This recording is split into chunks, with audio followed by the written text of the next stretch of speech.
बहुत समय पहले पहाड़ों से घिरे एक छोटे से गांव हरितपुर में एक गरीब लेकिन मेहनती किसान रहता था। उसका नाम था रामू। रामू के पास जमीन तो थी, पर बहुत उपजाऊ नहीं। हर साल वह मेहनत करता, पसीना बहाता, मगर फसल बस इतनी होती कि किसी तरह घर चल सके। उसके परिवार में उसकी पत्नी सीता और एक नन्ही बेटी गुड़िया थी। तीनों सादगी से जीते, मगर उनके मन में एक ही इच्छा थी, काश एक साल ऐसी फसल हो जाए कि हमारा जीवन थोड़ा आसान हो जाए। एक साल गांव पर संकट टूट पड़ा।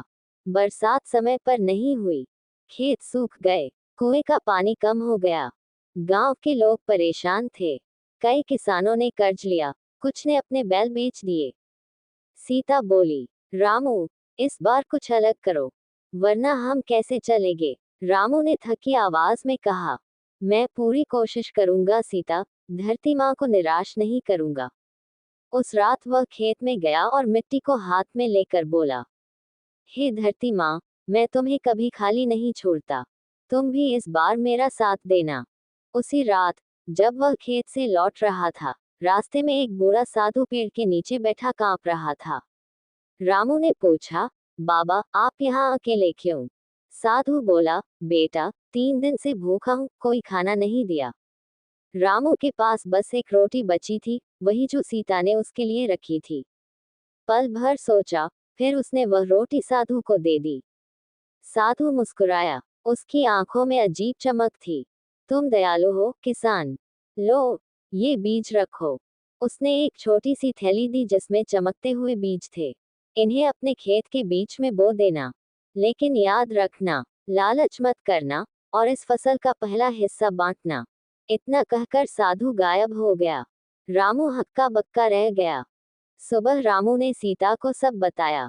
पहले तो वह डरी, फिर बोली, भगवान ने भेजा होगा, बो दो। रामू ने खेत के बीचों बीच बीज बो दिए। अगले दिन एक हरी सी चमक मिट्टी से निकल रही थी। 3 दिन में पौधा बड़ा हो गया। 7 दिन में पौधा पेड़ जितना ऊंचा हो गया, और 15 दिन बाद उसमें सुनहरे बालों जैसे दाने लटक रहे थे, जैसे धूप खुद फसल बन गई हो। पूरा गांव देखने आया। अरे रामू, ये कैसी फसल है? रामू बोला, मुझे भी नहीं पता, शायद भगवान की कृपा है। जब रामू ने पहला दाना तोड़ा, तो देखा, वह साधारण अनाज नहीं था। उसे पीसकर रोटी बनाई तो घर में खुशबू फैल गई। सीता बोली, इतनी स्वादिष्ट रोटी मैंने कभी नहीं खाई। गुड़िया ने खाया तो बोली, बाबा, ये रोटी खाने से मुझे ताकत आ गई। धीरे धीरे पता चला, इस फसल का अनाज खाने से लोग बीमार नहीं पड़ते थे, थकान दूर हो जाती थी, और बच्चों की पढ़ाई में मन लगने लगता था।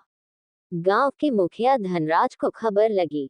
वह लालची आदमी था। वह बोला, रामू, ये खेत अब गांव की संपत्ति है, फसल हमें दे दो, हम बेचेंगे। रामू बोला, ये भगवान की देन है, मैं बांटूंगा, पर बेचकर अमीर नहीं बनूंगा। धनराज गुस्से से बोला, देख लेना, पछताओगे। रामू को साधु की बात याद थी, पहला हिस्सा बांटना। उसने सबसे पहले गांव के गरीब लोगों को अनाज दिया, फिर मंदिर, फिर स्कूल, फिर बीमार बूढ़ों को। उसके घर में अनाज कम बचा, मगर उसका मन भरा हुआ था। तभी रात को वही साधु फिर आया, तुमने वादा निभाया, अब ये फसल हर साल उगेगी। धनराज ने चुपके से रात में कुछ दाने चुराए और अपने खेत में बो दिए। सुबह वहां कांटे उग आए, हाथ लगाते ही चुपते। वह डर गया। तभी साधु उसके सामने प्रकट हुआ। जादू दया पर चलता है, लालच पर नहीं। अब हर साल रामू की फसल गांव को पोषण देती। गांव में बीमारी कम हुई, लोग खुश रहने लगे। सरकार तक खबर पहुंची, वैज्ञानिक आए, पर समझ नहीं पाए। साधु फिर आया और बोला, रामू, ये फसल तुम्हारे दिल की पवित्रता से जुड़ी है। जिस दिन तुम स्वार्थी बनोगे, ये जादू खत्म हो जाएगा। रामू बोला, जब तक मेरी सांस है, मैं बांटता रहूंगा। गुड़िया बड़ी होकर डॉक्टर बनी। उसने गांव में मुफ्त इलाज शुरू किया। लोग कहते, इस गांव की मिट्टी में ही जादू है।